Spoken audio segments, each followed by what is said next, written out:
starting. Okay, There it is. good deal. Okay, so here we go. Again, sit straight, breathe, inhale. Breathe.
Long deep breath.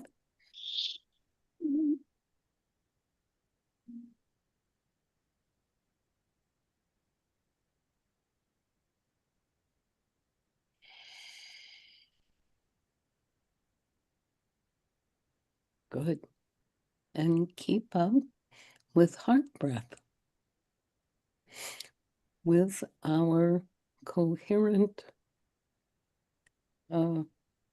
heart ruby crystal.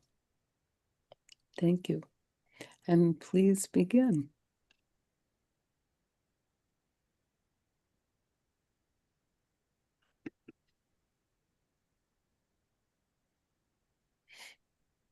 Okay. Japa Saraswati? Yes, can you hear me? Yes, now. Okay. So can you see our cue for pre-sleep Edgar Cayce Kriya for atomic radiation? Mm-hmm. Tune in, dear light workers. The reason for having these Aquarian Shift sessions is not to scare yourself, but rather to understand our possibilities so that you can be prepared. As you know, our present administration tactics quickly create terrible situations, and our Earth may also have other crazy surprises, as well as to see our galactic friends who might demask themselves would be helping their situations. Of course, for so many people, might become extreme fear like bi-jeebers. Do you know what that means? What does this mean, bi-jeebers? Okay. It's kind of crazy. And what do you say? Aagia Pal, do you Yeah, know? it's like, oh, bejeebers. It's like an yes. expression. Oh, wow. Oh, yes, I see what you're saying. Yeah, or how we look, where do we look to tell that we're healthy? Holy shit. That's it. And they're saying that now, make sure you look at your poop. So the daily news, right? Okay. Okay. So Sorry. begin again. Okay. Of course, for so many people, they might become extreme fear like bi-jeebers if they might become twisted mouths, such as from Yogi Bhajan, the Hopi Prophecies, etc. You know that you continue CNR, consciousness, no reality, your survival kit, kriyas, and more, together with our light workers, may transform our higher human frequencies may change against the atomic bomb. So if you suddenly have big fear, instead, instantly change yourself immediately. Prepare for your future from now as well as our more far future. Change from fear to be CNR and more. Be prepared for our Aquarian evolution. As we know, our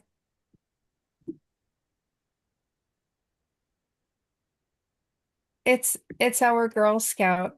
Be prepared for our Aquarian evolution, as we know from our childhood, from our Girl Scouts, as well as from Baba City Chand.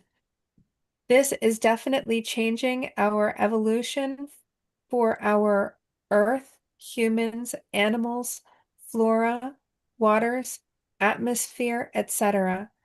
May let go of such deconstruction, but this is also the time of reconstruction. So much, such as with bifurcation, light workers have found that we are ready, committed to be our volunteers since from before this lifetime. Keep up, dear sweet ones. Okay, so here is a link to our YouTube video. The whole video is 1 hour, 29 minutes, but we are going to watch from 29 minutes to 49 minutes together. Okay. Yes, and then we have this Kriya um uh for pre-sleep for turmoil to prevent dying, for calm, energizing, and relaxing. And we'll have the Kriya from the Survival Kit for atomic radiation. And I'll send the page to everybody. And this is for turmoil to prevent dying, to calm, energizing, and relaxing. Okay, so here's the link to the Survival Kit that's in the text messages. And the Um, page is number 11. Go ahead. Right. So when you scroll through on the link, on the top of my screen, it says page 11 when I do it from my phone. So Mhm. Siri Gian encourages everybody to print out the survival kit at a Staples or an Office Depot. It's a total of 75 pages. After we do the meditation led by Aagia Pal, we will do another meditation with 1 minute of heart pumping, which is heart breath with breath of fire.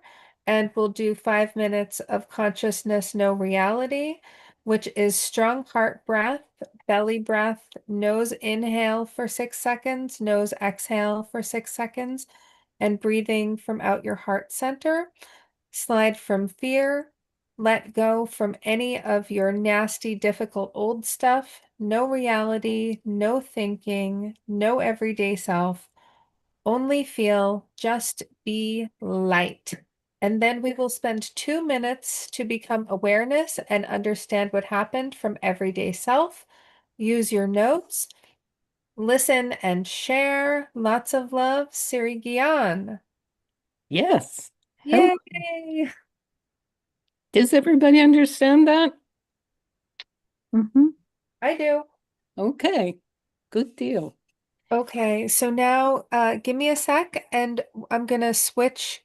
We'll do heart breath for a minute and I'm gonna bring up the video on the other screen, okay? You understand what? Say it again. Can we do heart breath for a minute and then I'm gonna switch screens and load the video? Of course. Okay, here we go. Oh, and there's Harimandir. Yay.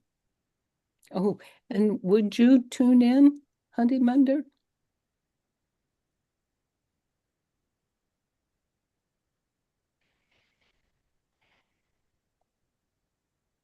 Yes. Great. Thank you.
before sleep, your conscious mind, which usually acts as a gatekeeper filtering what reaches your subconscious, begins to dissolve. The critical faculty that says, "This isn't possible," or "I'm not worthy of this," starts shutting down. Your subconscious mind, which Cayce described as being in direct communion with the universal mind, the mind of God, becomes extraordinarily receptive. It's like the difference between trying to plant seeds in concrete during the day versus planting them in freshly tilled soil at twilight. The pre-sleep state is when your inner soil is most receptive to whatever seeds you choose to plant. But here's the problem. Most people aren't planting seeds of prosperity, health, or spiritual alignment in those sacred moments. They're replaying arguments, rehearsing tomorrow's anxieties, scrolling through social media, filling their subconscious with other people's curated lives and manufactured dramas, worrying about bills, relationships, health problems. And then they wonder why these exact concerns keep manifesting in their waking life, growing stronger and more entrenched with each passing day. Cayce would say you're not a victim of circumstances, you're a victim of your own unconscious pre-sleep programming. In his readings, Cayce explained that the subconscious mind doesn't distinguish between what you want and what you don't want. It simply accepts whatever you give it with emotional intensity and begins working to make it real. If you fall asleep worried about money, your subconscious interprets this as, create more situations that generate worry about money. If you fall asleep feeling alone and unloved, your subconscious says, understood, maintaining frequency of isolation and disconnection. The universe isn't punishing you.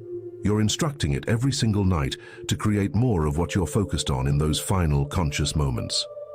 Cayce gave a reading to a businessman who was on the verge of bankruptcy. The man wanted to know what actions he should take to save his business. Instead of giving business advice, Cayce told him something unexpected. Change what you think about in the moments before sleep. For 30 days, Cayce instructed, as you're falling asleep, see yourself surrounded by abundance.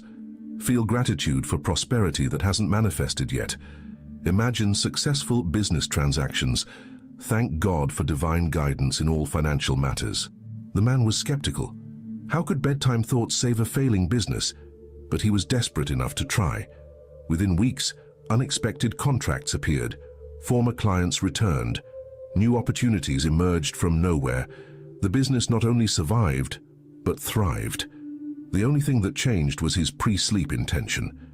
This isn't magical thinking or positive psychology dressed up in spiritual language. Cayce's readings reveal a precise spiritual mechanism at work. During sleep, your soul temporarily withdraws from the physical body and enters other dimensions of consciousness. The intention you set before sleep becomes the directive your soul carries into these realms. If your last waking thought is, I am divinely guided and provided for, your soul spends the night aligning with frequencies and forces that support that reality. If your last thought is, I'll never have enough, your soul aligns with lack and limitation. You're literally sending your soul on nightly missions, and the pre-sleep intention is the mission briefing. Cayce explained that the subconscious mind works continuously during sleep, processing, organizing, and most importantly, communicating with the universal mind. This is when your personal consciousness touches the infinite consciousness. The intention you set before sleep becomes the question you're asking the universe, and sleep becomes the time when answers, opportunities, and synchronicities are arranged. You're not just resting during sleep, you're participating in active co-creation with divine intelligence, whether you realize it or not. So what should you actually do with these precious pre-sleep moments? Cayce gave specific guidance. First, release the day. Don't take your problems to bed with you. In the readings, he emphasized that dragging anxieties into sleep is like bringing garbage into a temple. Your sleep state is sacred. Before lying down, consciously release every concern, knowing that worry never solved anything and that divine intelligence is working on your behalf. This isn't about denying problems. It's about refusing to let problems contaminate your most spiritually powerful state. Second, establish a spiritual intention. Cayce recommended that people develop a brief statement or prayer that encapsulates what they want their soul to work on during sleep. This isn't complicated. It might be as simple as, "I am divinely guided in all my ways," or "My body is healing and renewing itself perfectly," or "I am aligned with my highest purpose and prosperity flows to me easily." The key is that it must feel true to you emotionally, even if it isn't true yet in your physical circumstances. Your subconscious responds to feeling, not just words. Third, add gratitude. Cayce emphasized that gratitude is the frequency that activates divine law. As you're setting your pre-sleep intention, feel genuine thanksgiving for its fulfillment, even before seeing evidence in the material world. This isn't pretending or lying to yourself. It's aligning with spiritual truth that exists beyond physical appearance. When you feel grateful for prosperity before it manifests, you're signaling to the universe that you already consider it done, and the universe responds to that frequency by making it so. Here's something Cayce revealed that most people miss entirely. The pre-sleep state isn't just about manifesting material things, it's primarily about spiritual alignment. Every night you have the opportunity to consciously reconnect your personal will with divine will. You can fall asleep asking, "How can I use tomorrow to serve? How can I be a better channel for love? What does my soul need to learn?" These questions, planted in the pre-sleep state, result in waking up with insights, inspiration, and opportunities to fulfill your spiritual mission. Material prosperity follows naturally when you're aligned with spiritual purpose. Cayce worked with a woman who suffered from chronic insomnia. She'd tried everything: medication, sleep techniques, therapy. Nothing worked consistently. In his reading for her, Cayce revealed the root cause. She was terrified of sleep because her pre-sleep thoughts were so negative that she was unconsciously avoiding the subconscious programming they would create. Her mind was protecting her from her own toxic mental patterns by keeping her awake. The solution wasn't sleeping pills, it was transforming what she brought into the pre-sleep state. Once she learned to use those moments for spiritual connection and positive intention, rather than anxious rumination, her insomnia resolved naturally. Think about what this means for you right now. How many nights have you fallen asleep worried, anxious, frustrated, or distracted? And how many of those worries have now become your reality? This isn't about blame, it's about recognizing a pattern and interrupting it. Tonight, you have a choice. You can continue unconsciously programming your tomorrow with yesterday's fears, or you can start using the pre-sleep state as the spiritual technology it actually is. But here's what makes this challenging. Changing your pre-sleep intention requires confronting what you actually believe at the deepest level. If you try to fall asleep thinking, "I am abundant and prosperous," but you don't actually believe it, your subconscious will reject it like a body rejects an incompatible organ transplant. Cayce knew this. That's why he emphasized feeling over words, truth over affirmation. You must find the version of your intention that your heart can genuinely accept right now, even if it's smaller than what you ultimately want. Maybe you can't authentically feel "I am completely financially free" if you're currently drowning in debt. But can you feel "I am open to divine guidance about my finances"? Can you feel "I trust that solutions exist, even if I can't see them yet"? Start where authentic feeling is possible, and your capacity for bigger intentions will grow naturally. Your subconscious knows the difference between genuine faith and desperate wishful thinking. Cayce would say, be honest with yourself. Start with what you can truly feel and build from there. Now let's talk about what happens when you actually do this consistently.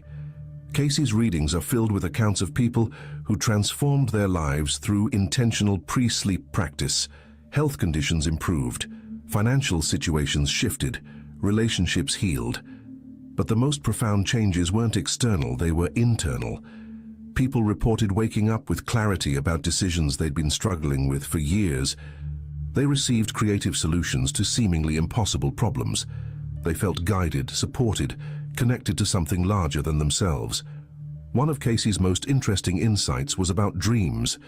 He explained that the quality of your pre-sleep intention directly affects the quality and content of your dreams. When you fall asleep with spiritual intention, you're more likely to have dreams that carry guidance, healing, and messages from your higher self. When you fall asleep consumed by anxiety, your dreams tend to be chaotic, anxious, or forgettable. Your pre-sleep state sets the tone for your entire night's consciousness, and what happens during sleep affects everything about how you show up in waking life. There's also a compounding effect. The first night you do this, you might not notice anything dramatic, but after a week, 2 weeks, a month of intentional pre-sleep programming, you'll start to see patterns shifting. Opportunities appear. Problems resolve. You'll find yourself in the right place at the right time more often. This isn't coincidence. This is your soul, armed with clear intention every night, working in cooperation with divine intelligence to rearrange your reality. Cayce called this prayer in action, not begging God for favors, but aligning yourself with divine law and letting it work through you. Here's something crucial that Cayce emphasized. This practice must be paired with right action during waking hours. You can't fall asleep intending abundance and then spend your days being lazy, dishonest, or ungenerous. You can't fall asleep intending health and then abuse your body with terrible habits. Spiritual law requires integrity. Your pre-sleep intention sets the direction and opens doors, but you still have to walk through them. The universe will arrange opportunities, but you must be willing to act when they appear. Divine guidance and human effort work together, not separately. And let's address the obvious question: what if you fall asleep accidentally before you can set your intention? What if you're so exhausted you just crash? Cayce would say, this is why making it a practice matters. Your goal is to train yourself so that positive, spiritually aligned thinking before sleep becomes automatic. It should become as natural as brushing your teeth. Eventually, you won't have to consciously think about it. Your mind will naturally move toward gratitude, peace, and positive expectation as you drift off. But until that becomes automatic, you need to be intentional. Set a reminder. Create a bedtime ritual. Do whatever it takes to protect those sacred final moments of consciousness. There's also power in consistency. Cayce explained that the subconscious mind responds to patterns and repetition. When you set the same intention every night for weeks or months, you're not just programming one night's sleep. You're creating a permanent imprint in your subconscious. Eventually, that intention becomes part of your core identity, and manifestation happens effortlessly because you've fundamentally changed the frequency you're broadcasting. You're no longer trying to create prosperity or health or love. You've become someone who naturally aligns with these things. If you've been engaged with this message and want to explore more of Edgar Cayce's practical spiritual teachings, please take a moment to like. Okay. Here we are. Okay, now one thing. He said it sounded like priestly, but that's not right. It's about pre-sleep. Did you see that? Did you hear that? Pre-sleep, not priestly. Okay. Now, and now Aagia Pal. Oh, and Yes. Aagia Pal, Yes. maybe you could find this for Judy as well.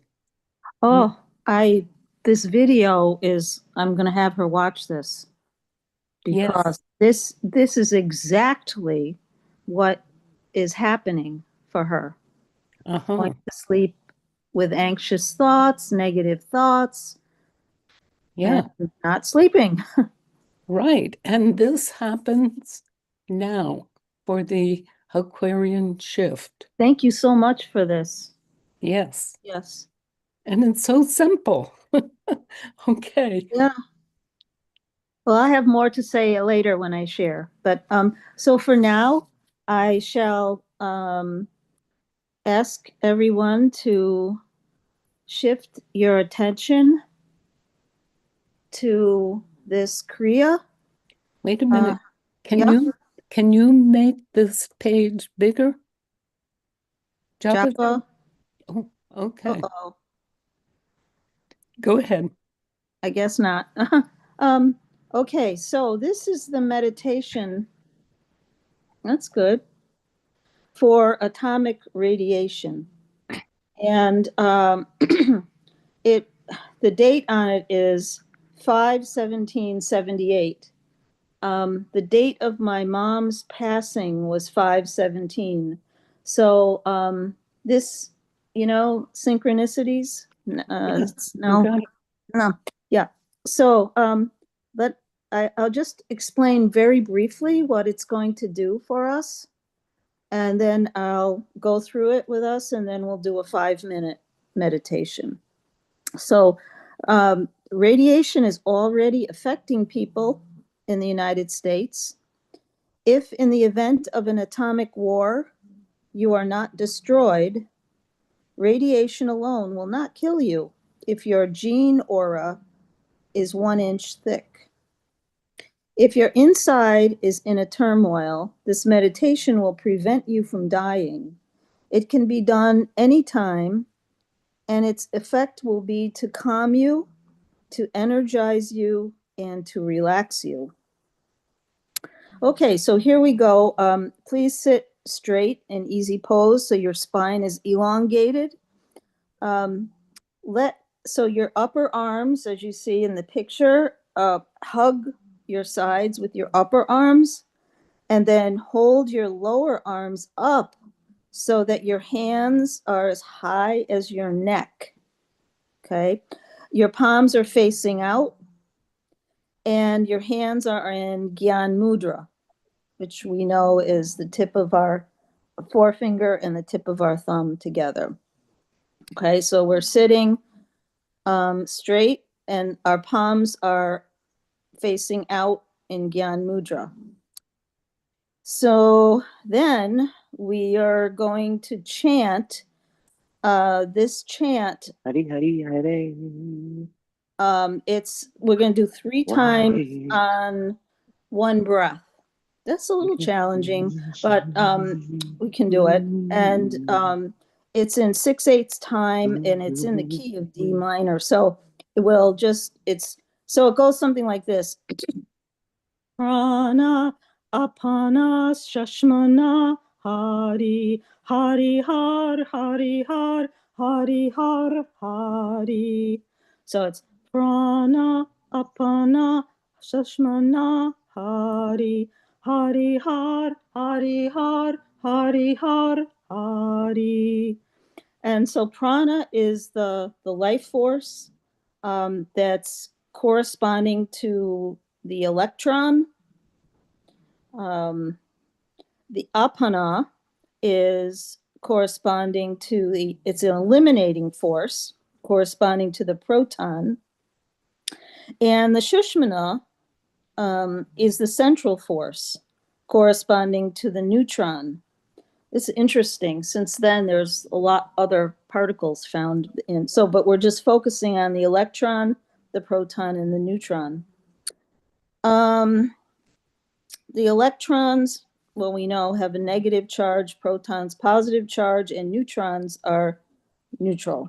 So the beauty of this mantra is in the touch of the palate and the tongue. So hari har, hari har, hari. So you can feel the tongue touching the palate.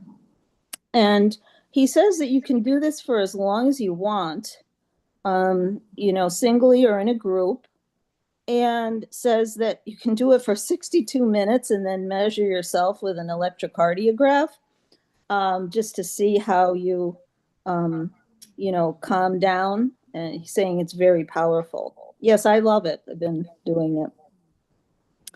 Okay, so that's what we're going to do. Remember, it's on one breath.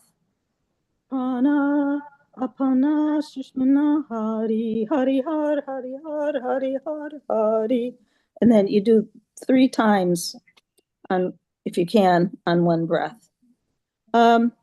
Okay, so hold on. Is there anybody have any questions? Yes, please. Could you make it smaller again so I can see the whole mantra? Okay, maybe we can do that from our chat. Can you do that? She just made it smaller so you can see it. Yes. Japa Saraswati, can we do that? She already did it. Yeah, we can see it. No, I can't see it. Oh, Oh, wait a minute.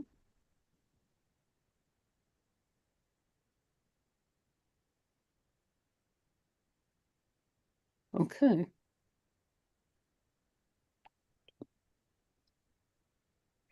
And by the way, there are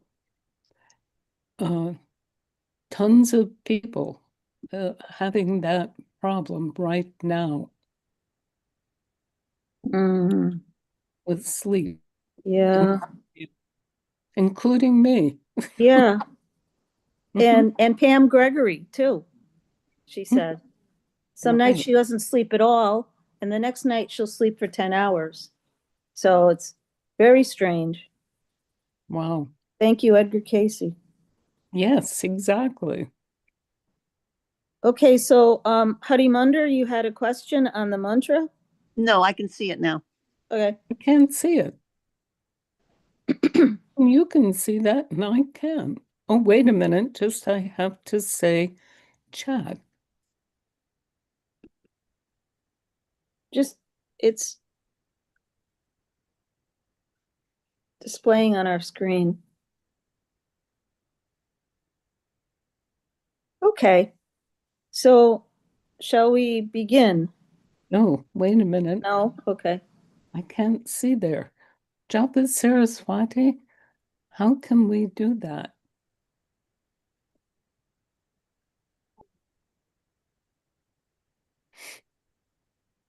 Would you unmute yourself? I'm trying. I'm doing a couple of things at the same time. Oh my gosh, You're amazing. exactly. Prana Apana Shushmana. Hari, hari, hari.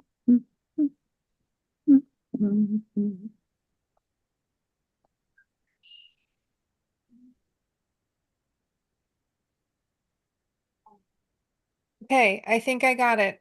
Spelling mistakes aside. Thank you. Oh, there it is.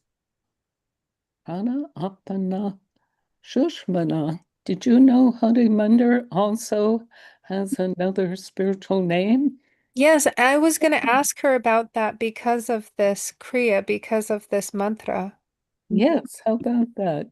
Shushma, Hari, Hari, Har, Hari, Har, Hari, Har, and so on. Hari. Okay. Could I ask a quick question? Yeah. What is the difference? Harimandir's middle, is Shushma. Is that the same thing as Shushmana? Or Essentially it is, but okay. it's different. It's spelled different ways. And I think the Sushmana is maybe a more Sushma by itself is a regular name in India. Oh. But it relates to the Shushmana, which is, and the way it was explained when I got my name, it is the central channel through which all the energies flow fine to reside upon the 1,000-petal lotus at the top, never to return. Wow. Beautiful. Lovely. Cool. But and so it's the same vibration. It just is different ways of saying it and different ways of absorbing it. So Beautiful. Thank you. Okay. So, Aagia Pal, go ahead. So shall we begin? Yeah. Okay, Oh, with everybody? yeah, with Gian mantra. Yeah, this is the yeah. So we'll start with this meditation for 5 minutes for atomic radiation. And when so you go ahead. when you hear the bowl, I just have a singing a bell metal bronze bowl here. And when you hear it that's the end of our meditation. Okay. Okay, and we're going to be unmute. No, to mute. To mute, yeah, and I'll just unmute for the end. Okay. Can we start now? Um, let's do it once out loud together so that the tune is, I mean, I know the tune, so it's easy, but does everybody know the tune?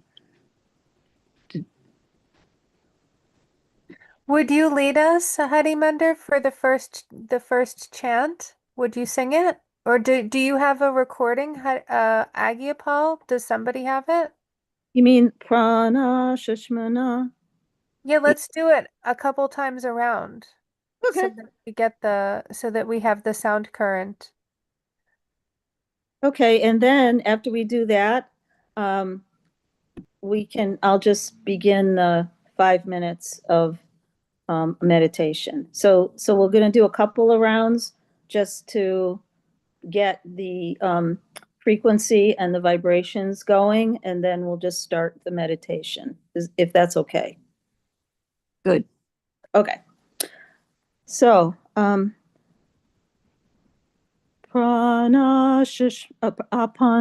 shishmana, hari hari har hari har hari har hari, prana shishmana, apana shishmana, hari hari har hari har hari har hari, prana apana shishmana, hari Hari Har, Hari Har, Hari Har, Hari. And begin.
And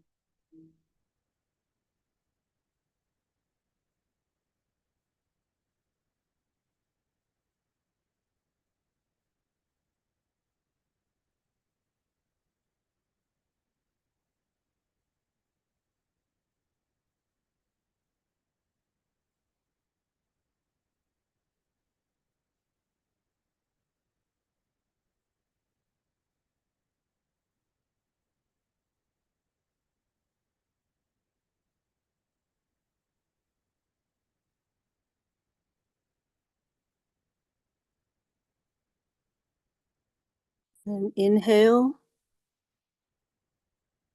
and exhale. Bring yourself back to the room.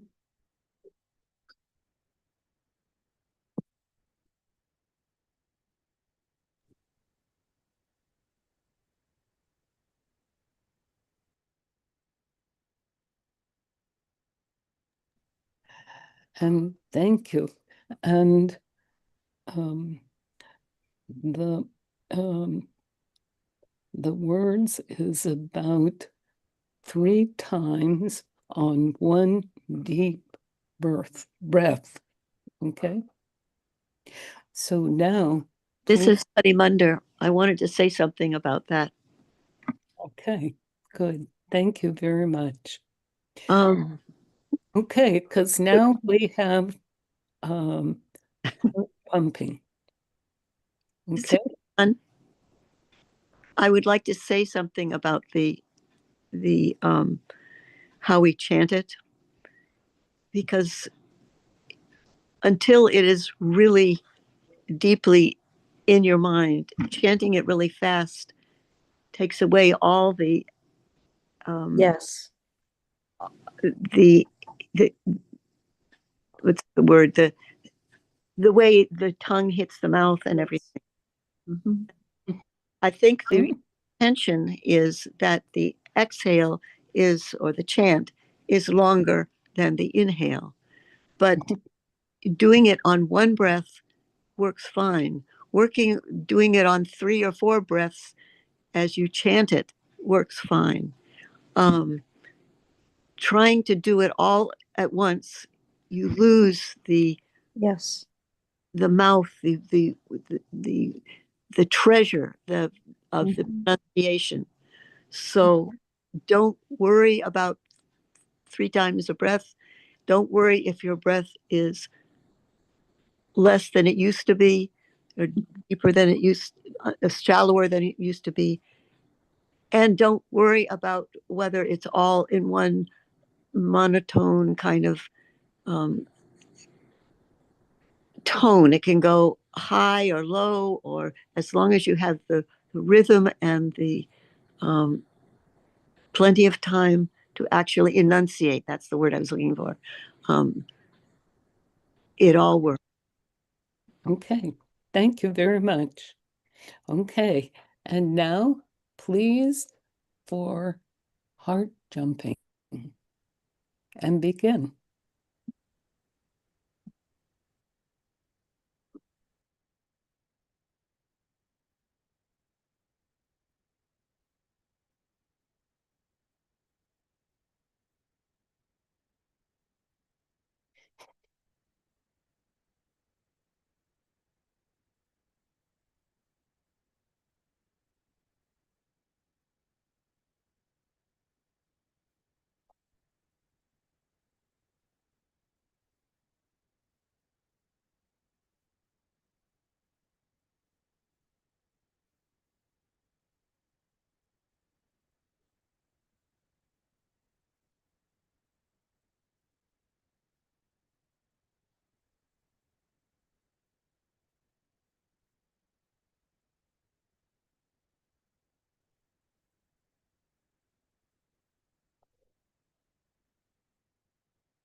Inhale. Exhale. And begin CNR for 5 minutes.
Inhale.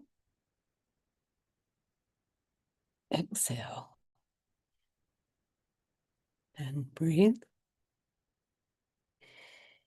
And now we have 2 minutes listening from your meditation.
And breathe.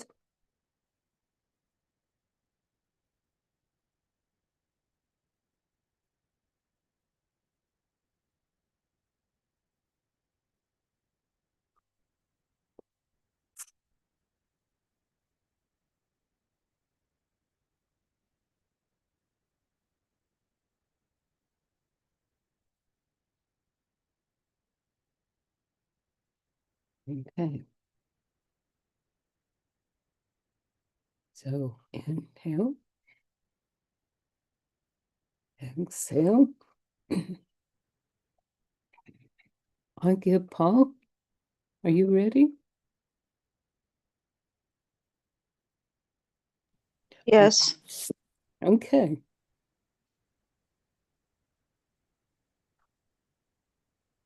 Right on time. Good. I really feel that everything I heard from Edgar Cayce and everything I chanted and everything I heard when through CNR was exactly what needed to come through to me. I feel more trusting, more confident, more calm, more calm, um, less grief. I've been having a lot of grief come up, releasing not only for the world, you know, grief and fear of what's going to happen in Iran, etc. That's been big, but also a lot of stuff from my childhood that has come up that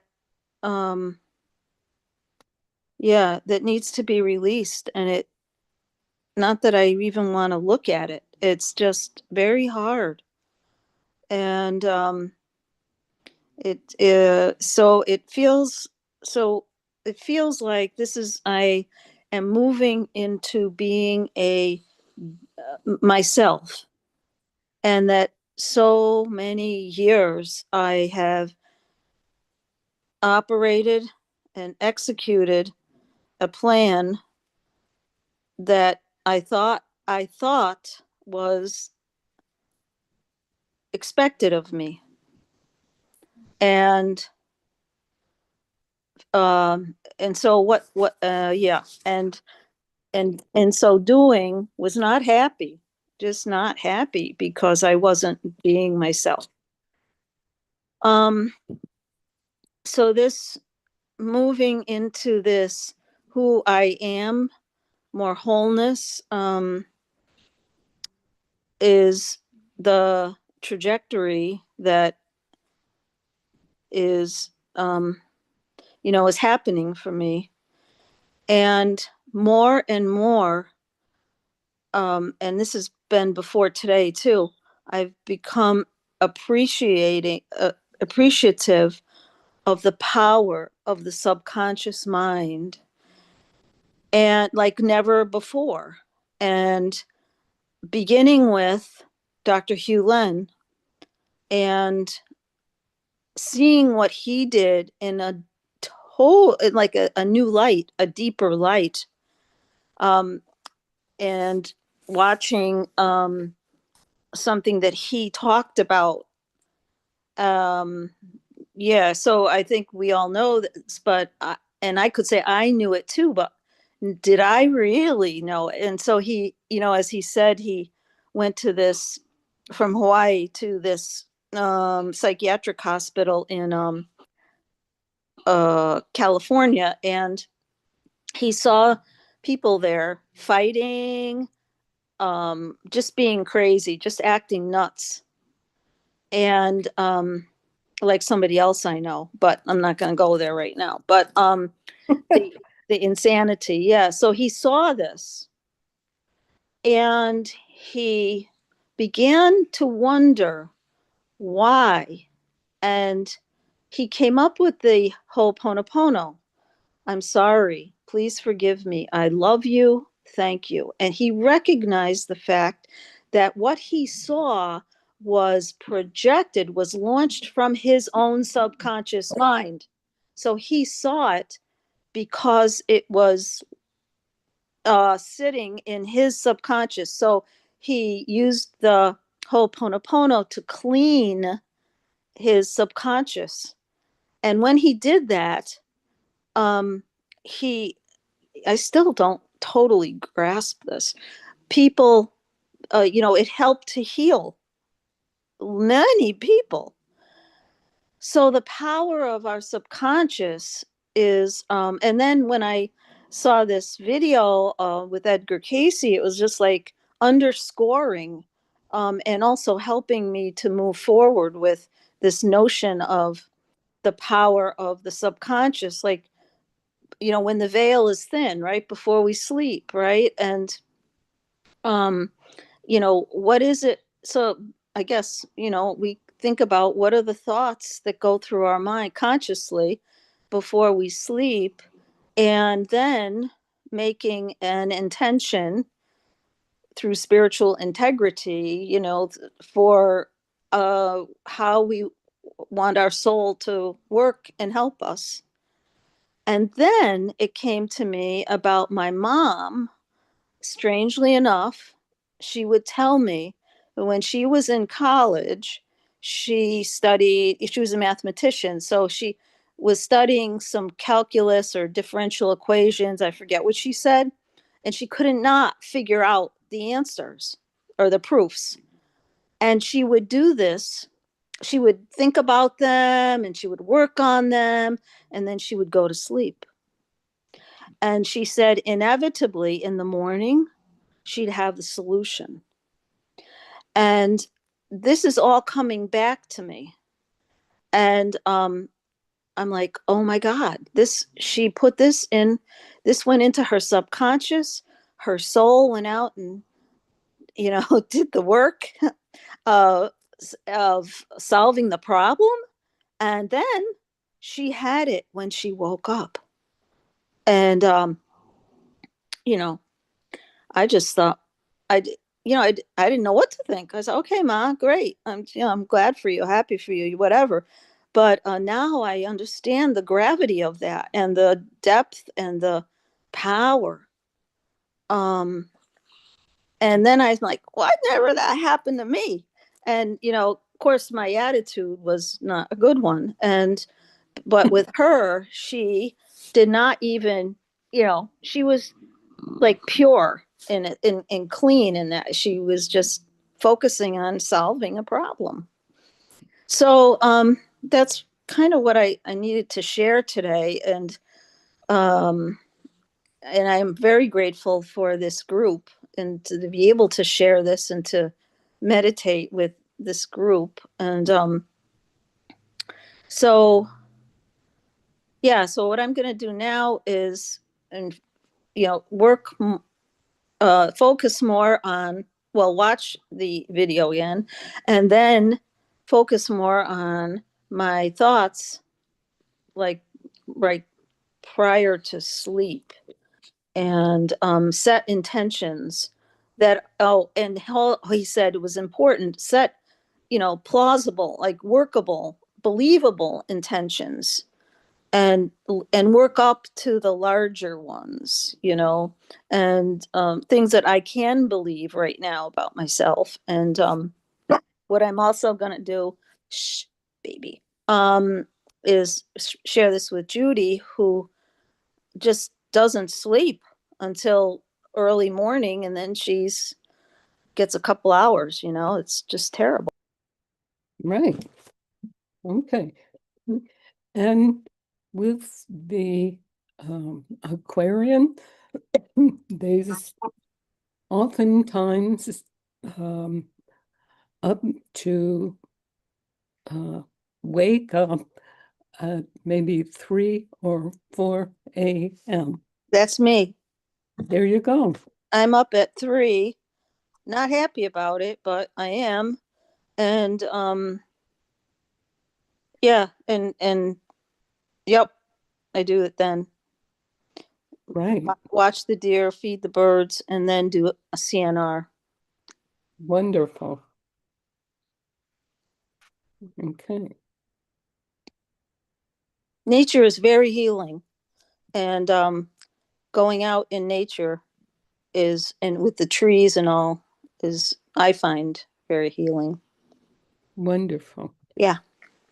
Thank you. And then afterwards, were you being able to sleep more? Oh no. No, this is new. This is like in the last maybe year or two, where I fall asleep, religiously. Like 10 o'clock maybe, and then sleep. Just, I'm out cold, and then up at 3 a.m. Sometimes even a little bit before that, or sometimes a little bit after that, and not changeable. So I mean, that's just the way it is right now. And so I have moved into a space of acceptance, and making, this time. Oh, and years ago I used to say, oh geez, I wish I could, when I would get up for sadhana and everything when I was at the ashram.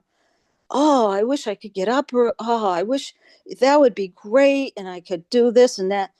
But I couldn't. Those years I would be sleeping, like a baby until like 5 or 6.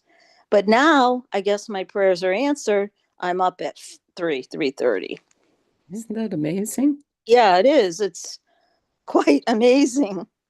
Our subconscious mind is I didn't realize it's connected to the universal mind, and now I totally believe that. Akashic records, all of that is where the subconscious is connected. Exactly. And I've heard other people and other videos say this happens the same thing. Oh, about spiritual times Mhm. in the, as we know, about in the very early morning. Mm. That's because it is not so dense. Right. Because we can hear that then. Okay. Thank you. Thank you so much. Thank you. Okay. Okay. So now, oh, wait a minute. So, oh, Gian Das Prem. Vietnam. Yes, Mm. hi. Why, Guru? That was a lot of information. Um, and it sort of touches on last week a little bit, as well as new information coming through, right? How and we're coming back to things that we've done before. But today during the meditation, it was so beautiful to have to find the rhythm, to, come into that lighter voice, that less demanding voice where we can put more of our air into it. Sometimes we need to, like, sing low or almost talk and move into the chant and find our comfort zone. So it took me maybe a few times through, and I could just, it's so powerful, right? Of that, coming into that rhythm and noticing the amounts. And then I was seeing, noticing the patterns through there. What it does for us, right, physically. And I was just given the feeling of strength and then the softness of water at the end, of being supported by life, and noticing the cell, and seeing that cell, being able to see that cell physically, from when I was younger through a microscope, and then seeing other items through the microscope, and then noticing how much life I'm actually sitting on top of physically, just as I'm here now. Through the processes of manufacturing and whatnot, and the gathering of energy for me to sit on these items that I'm sitting on now. And it's just like, wow, wahiguru, right? Um, and we're here with all of this, right? And in a sense, we are handling nuclear energy with the waste, with our movements, with this technology. As it said, you can go do a certain practice, and then you can walk up to a machine and you can be read by that machine. And this week I was noticing, I was doing the light in, my glass, taking my glass of water out and putting it in the sun for a half an hour, and then playing mantra to it. And then I noticed, wow, it just, the light is shining into it. It just, this right way where it has this rainbow on it, this rainbow sort of crescent, and the mantra is playing, and I can just see, okay, let's see how my intentions, let's see the communication with the light. The vibration is created through the music, which mixes in with the air, and I can catch this as an image through a video, and it's magic because it's life showing itself to me through another lens, that we're matching up our science now here with our knowledge, and then coming to this, back to the monetary thing of not having to worry, and being in that comfort of letting go. And there's that release, and we have metals inside of our body that we're carrying, and then we can have times to release those. There was mentioning of, skin, like we can have certain things on our skin, and the way that it works, and it's so beautiful.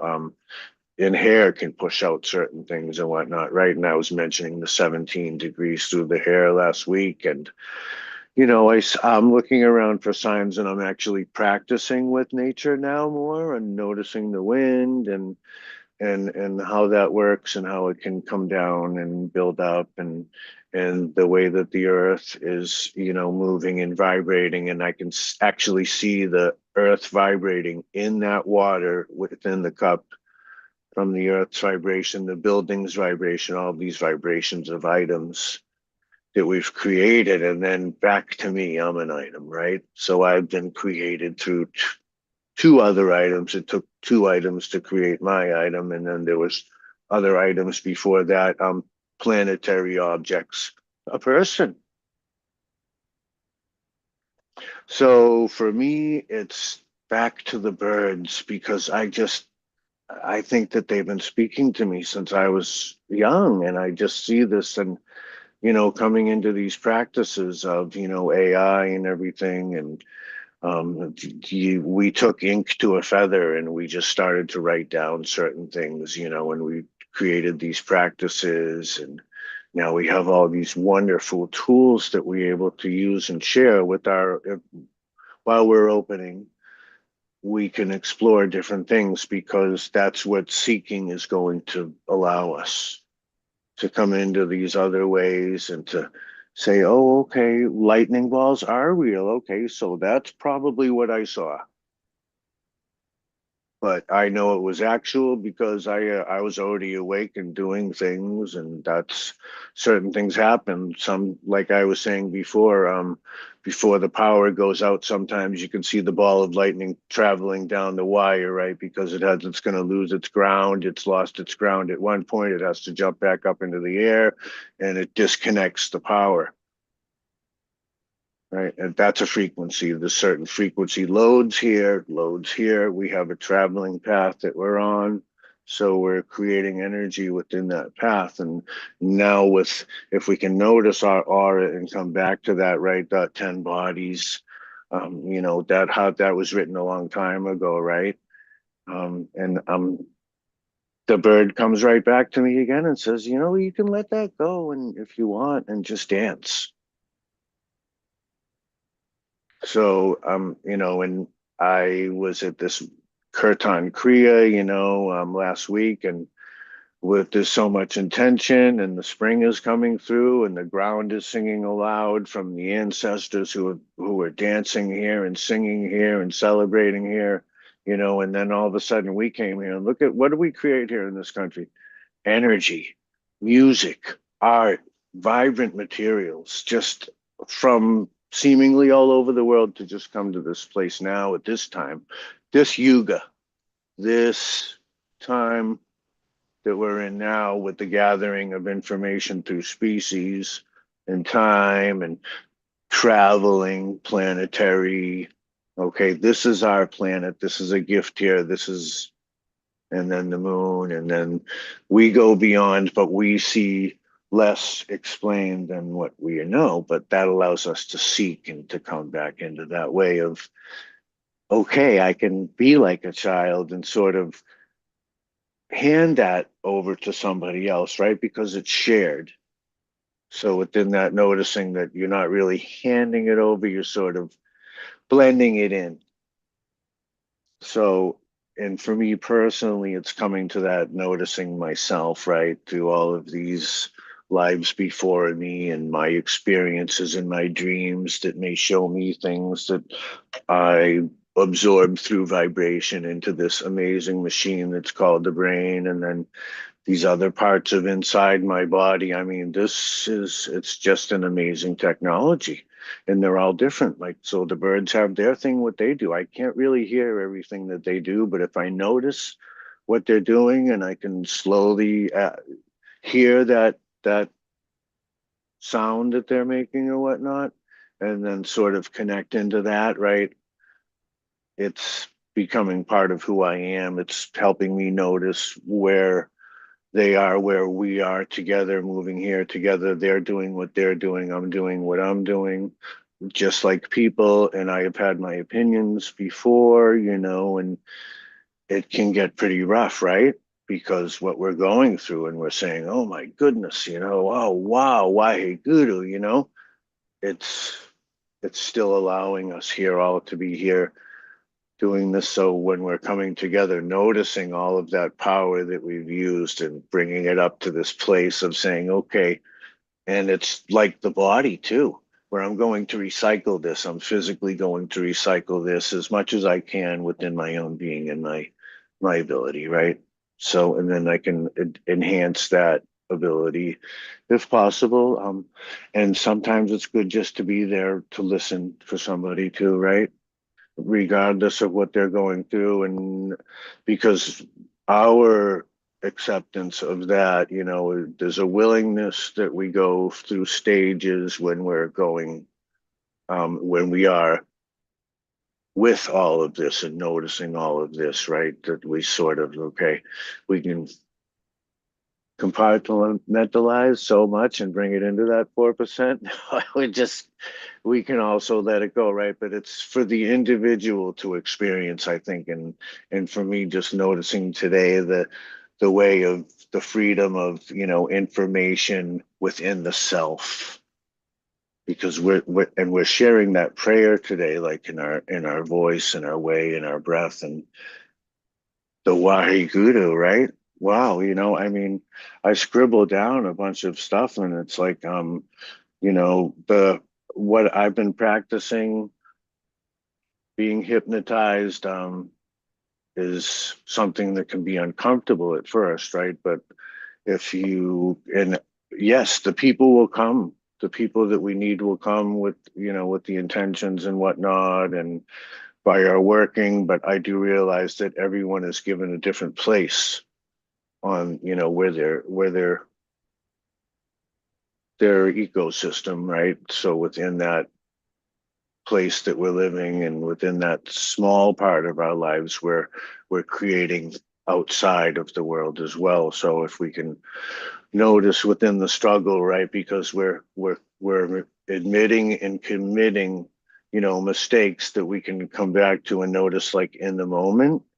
And that can be our way of saying, coming to that noticing point, not so much like darshan, but sort of, I can't think of the going into prem, like just love, just going back into love. And for me, with this male thing, it's I'm moving, like I'm looking at the flowers at a slow, time elapse, and I'm watching how it comes out of the ground, and I'm sort of like coming in with simple movements for that, and bird dancing, and noticing the movements that they do that sort of correlate with my being, and then coming back into that simplicity, because there's so much information going on, with the light and the DNA codes.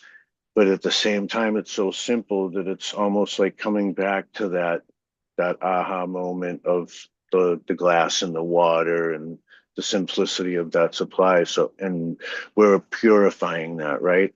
And it's like a book. When you get to the halfway point, you're like, wow, I have a good amount to go, but wow, it's like splitting in half, right? So I'm noticing the halfway point, I guess, and then coming to the round back again. Yeah. And that's something that will just come, naturally, I guess, because I'm not fighting that. And surrender can be such a thing where we have to, our focus has changed, and it's going to affect parts of our body, and we're coming back into that, noticing we can refer to the doctors too, right?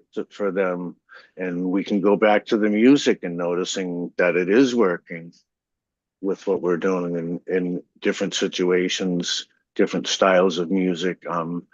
So that's been a healer for me. But the station outside right now seems to be really important for listening to those birds and seeing how they're coming in, and coming by and whatever. And hopefully, if we have the chance, we'll be planting some vegetables in the ground soon, or maybe some flowers, and celebrating that Waheguru of the change of seasons, right? Which can be shorter in certain parts of the earth and longer in other parts. So let's, bless each other with this light that we're all sharing, becoming equal, right? Through the love, through that possibility of our becoming free, into communication, and letting the communication be the commerce, and the energy and the communication being the way for success and building, natural and the simplicity of our power coming together as people, right? And it's so beautiful to see the feet on the ground, and today I definitely my shoes off and they're going to hit the ground. If I can, I'll find a place. I don't have to go too far. So why Guru, thank you so much. And I wrote a couple of things down. I wrote a bunch of stuff. And I guess I'll just, the metals within our body, they sort of glow and they can be released to aspire. And when they're released, it evaporates our problems sometimes.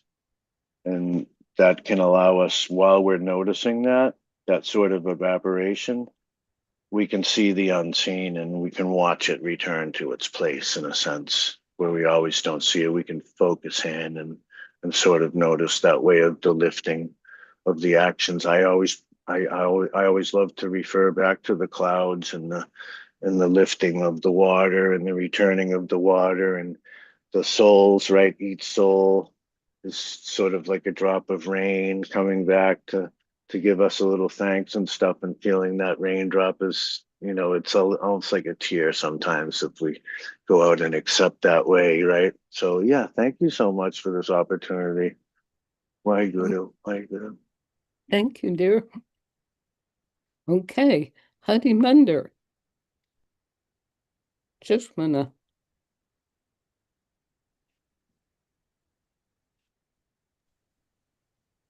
Yes, Sushma is, when I received the name Sushma from a Hindu satsang, truth telling,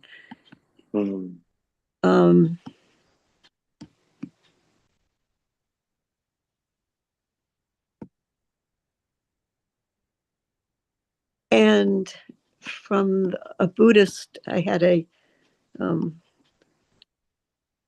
Buddhist name, Nawang Kar. And I took Sushma Kar, into the the Kundalini world, and used that as my name, but the Kar was spelled differently. It's just interesting. That aside, in the Buddhist terminology, they say, may all beings be well, may all beings be happy, etc. And I am adding the word joy into my my morning meditation that the Buddhists that walked across America said to do, to write down your intention, or that today will be my peaceful day. But that expands into other kinds of things that you can add, which has also been synchronicity, open to synchronicity. And as I do this, songs come up, rejoice and be glad, or rejoice. Rejoice. The word rejoice comes up in different forms, but it includes the word, the letters joy. And when Aagia Pal was talking about moving into self, that is the joy. That is the happiness. Even where we're slugging through life and it doesn't seem very joyful, and an attorney who's working on our Cayce for the old houses, his thing was, hello, are you happy? And he's kind of in that frame. And I was, am I happy? No, I'm not particularly happy. I'm working on all this stuff. But the happiness, the joy is when we come to when we are ourselves finally. So because I have taken on this practice in the morning before I'm allowed, my practices before I can open or touch or look at anything on my device, my cell phone, da, da, da. Adding this at night in a similar way, I already have the morning practice. It's very easy to add. It would be very easy to add the night practice. Adding gratitude,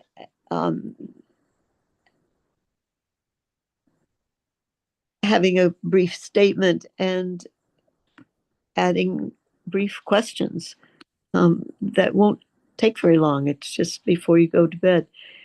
And I noticed when I was trying to learn Russian, when I was going over to the Soviet Union in the 90s, and I didn't have time. I was going through a program and I'd listen to it, but then it got too fast or complicated for me. But I'd listen to it at night, the last thing before bed. And in the morning, I could speak.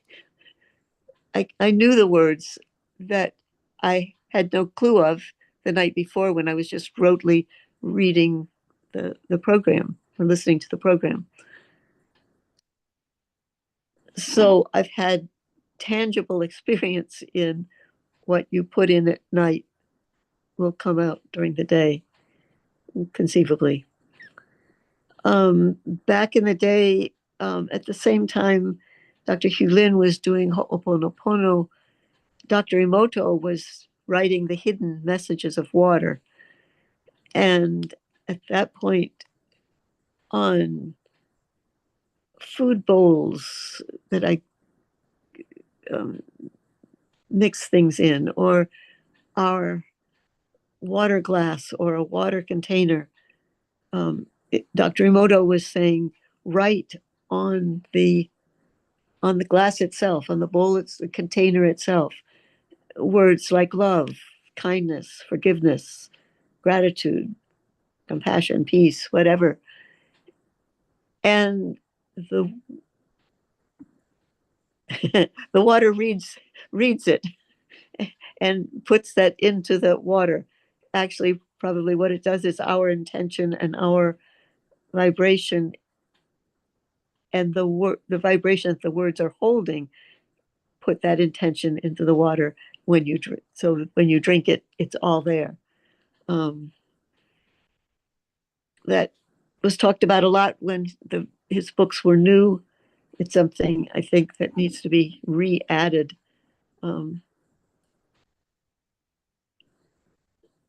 So, and it also reminded the joy. There was a song, "Rejoice and Come In,"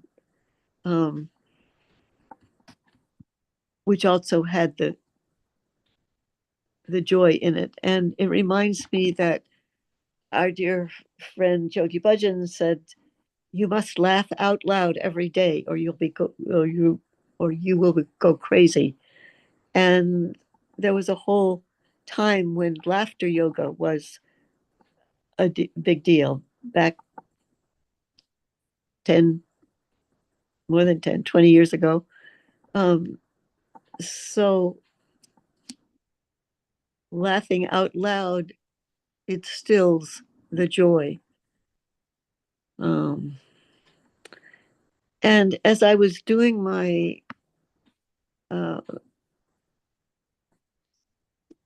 CNR thing, I remembered that this particular mantra that we did, I learned it a different way. I learned it Satnam, Harinam, Sushmana Hari, and then Harinam, Harinam, Harinam Hari. As opposed to Prana, Apana, Sushmana Hari. And I just noticed that or remembered that all of a sudden. So there's two versions of that. Both work well. Okay, that's enough. Well, that's wonderful. Thank you so much. Mhm. Okay. And if Jagat Guru would like to be talking, we would love that. So we'll just give you a moment. Okay, so now do this with Japa Saraswati. No, I just felt this feeling of weightlessness in the CNR. Like suspended time. It felt like it was without time at all. And there were a couple of things that came from it. And one of them, it was the reminder to eat light and be light and have a light impact. And part of what he showed me was about the gyroscopic precession. So it's part of Newton's third law of motion. An object in motion will stay in motion. It's about kinetic energy in a real way.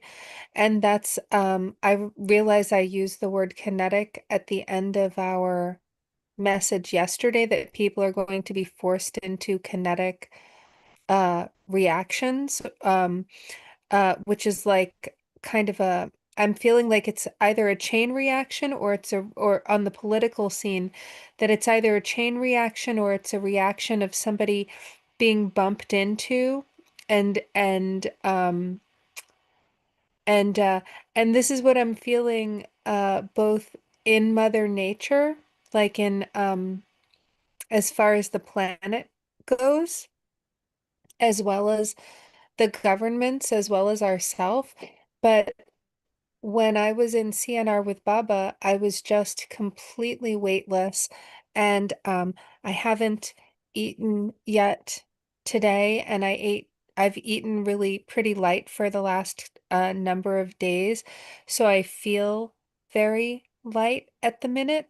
And what it just reminded me of is um, about the fact that there are going to be a bunch of big bodies, like this is really silly, but this is, I'm just gonna say it. It's when my mother would send us out as teenagers, she would my brother and I always wore our seatbelts because we did. But if we were with friends, she would say to the friends, "Listen, you've got to wear your seatbelts because even if my children are wearing a seatbelt and you're in the back seat without the seatbelt, your body can smash into them in if there was a car accident. So you must wear your seatbelt, even if there's no other reason, you must wear your seatbelt." And that's what I'm feeling about the way that that things are moving around, the way that there's a dangerous game of chess going on the international stage.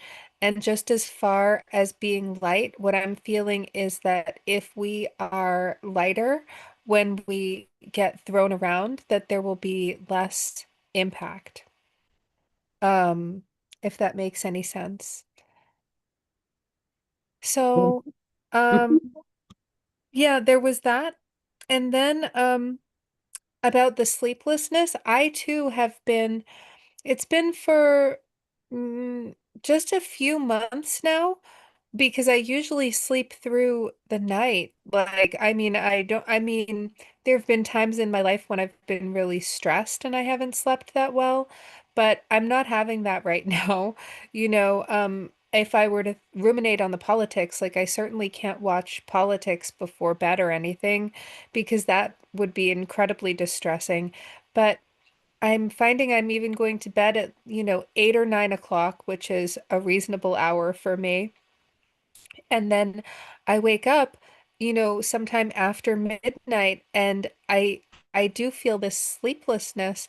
And I don't know.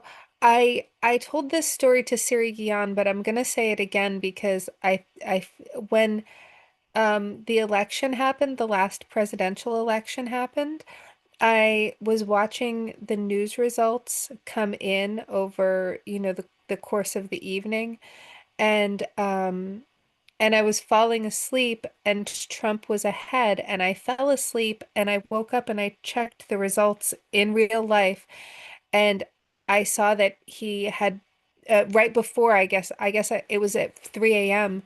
I dreamt that Kamala had actually won, even though I saw that Trump was ahead before I fell asleep. And at the time, I decided that it was some sort of compensatory mechanism, that it was too awful that I had created this fiction. And it was really beautiful. I was really so thrilled to have a woman president, and um I felt just so warm and secure about it. But anyhow, a bunch of internet psychics then came forward, and they called it the 3 a.m. club, and apparently tens of thousands of women, more than that, all woke up at 3 a.m. with the same dream at the time of the election on that same morning, and we all dreamt that Kamala had won the presidential election. And anyway, now the news is coming out that they did rig the voting machines, and I believe it will only come out more as information reveals itself, and I now recognize that it was something that really came to the collective conscious that we could all just tell. So I guess what I'm feeling is that energy that comes to us in dreams or in knowing at that time of day, and that sort of trusting where I try to, when I am awake in the middle of the night, I try to be calm and do restful things so that my day isn't thrown off by me, running around and doing energetic things in the middle of the night, because I still have to have a productive day the following day. But it's really interesting to hear that I know that a number of us don't sleep at night, and that's very interesting. So I guess that's my share. Wow, that's great. Yeah. Okay. Thank you so much. Thank you. Isn't this been an incredible time? Mm-hmm. This is it. Oh, and you might as well tell this to other people as well. Okay? Whether they know about this or not, or Aquarian or not. Just be there. And I would suggest put heart breath with all of that. Okay? Because that would help to move your karmas off of there. Wouldn't that be great? Oh, Mm-hmm. God. Okay. Well, thank you, everybody. Okay, so now, Gian Das Prem, would you lead our song? Absolutely. Okay. So we'll just do an inhale together, and then on the second inhale, we'll stop and just go one time through long time sun, right? Okay, so let's inhale together. Exhale and then inhale to begin. May the long time sun shine upon you. All love surround And you.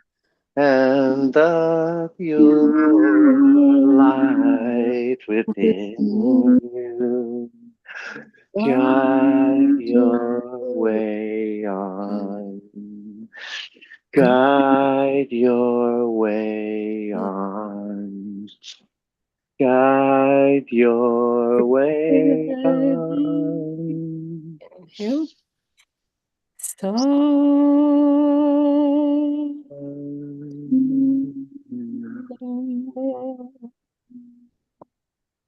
Bless you. Love you. Enjoy. Thank you for the salutations. Wow, I could feel that. That felt so amazing today. Thank you. Yes, wonderful. Thank you so much. Take care. Why, Guru. Thank you. Hey, Thank you. everybody. Great week. Love you all. Take care. Joy, joy, joy.